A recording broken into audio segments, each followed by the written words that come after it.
అక్కడ ఆయన పరిపాలన చేస్తున్నాడు. ఆయనకి ఏ లోటు జరగడం లేదు. మనం దాని గురించి కంగారు పడక్కల. ఇక్కడ వైవిఎస్ చౌదరి గారిని పక్కన పెట్టుకుని నేను ఒక మాట చెప్పాలి.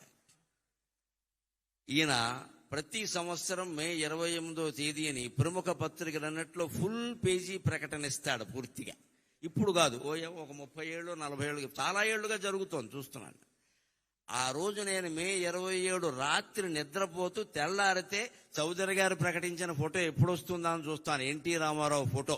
అది సరిగ్గా ఇలా బొగ్గమే చేయట్టుకుంటుంది, ఇలా ఉండి ఇలా బొగ్గమే చేయట్టుకుని ఉంటుంది. అసలు ఆ ముక్కుకి ఇవ్వచ్చండి ₹1,00,00,000, అనుమానం లేదు అక్కడ. ఇక మిగిలిన అవయవాలకు ఎంతో లెక్కలు కట్టుకోండి, నాకు అనవసరం. నేను ఆ ముక్కు చూస్తూ కూర్చుంటా. ఈ ముక్కు ఎవడుకుంది అసలు? ముక్కు మీద కోపం ఉన్న వాళ్ళు చాలా మంది ఉన్నారు, కానీ ఆ ముక్కు ఎవడుకుంది? కోటేరు లాంటి ముక్కు, కోటేరు లాంటి ముక్కు అని కావ్యాల్లో సినిమా పాటల్లో పూర్వం వారి కోటేరు లాంటి ముక్కు అండి నిజంగా అయింది.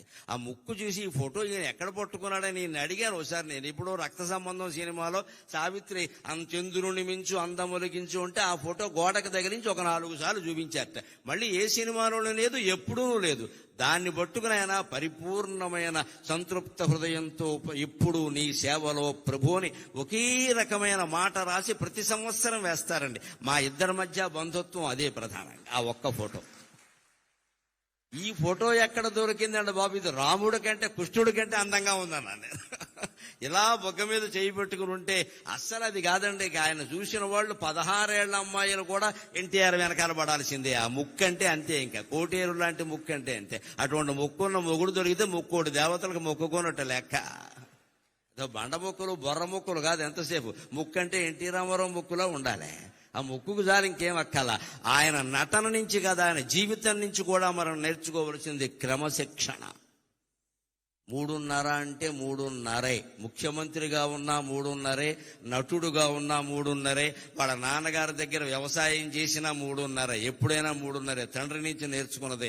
ఎప్పుడు 3:35కి లేచే అలవాటు ఆయనకి లేదు. గంటిపేట ఆశ్రమంలో ఉన్నా సరే కార్యదర్శులు వణికిపోయేవారు. ఎందుకంటే ఈయన 3:30కి లేస్తాడు, 4:30కి బల్ల దగ్గరికి వచ్చి కూర్చుంటాడు. వెంటనే వాళ్ళు వచ్చి నిలబడాలి అక్కడ, లేకపోతే అయిపోతుంది ఇక్కడ. క్రమశిక్షణ అంటే నాయకుడైన వాడు ముందు తాను కలిగి ఉండి ఇతరులకు చెప్పాలి. బ్రాహ్మీ ముహూర్తంలో లేచాడండి. 4 గంటల నుంచి 5:30 వరకు ఉండే ముహూర్తాన్ని ప్రధానంగా బ్రాహ్మీ ముహూర్తం అంటారు. ఆ ముహూర్తంలో పిల్లలు ఇవాళ యువతరం లేచి మొహం గడుక్కుని కూర్చుని చదువుకుంటే రాని విద్య ఉండదండి. సరస్వతీ కటాక్షం కలుగుతుంది ఖచ్చితంగా.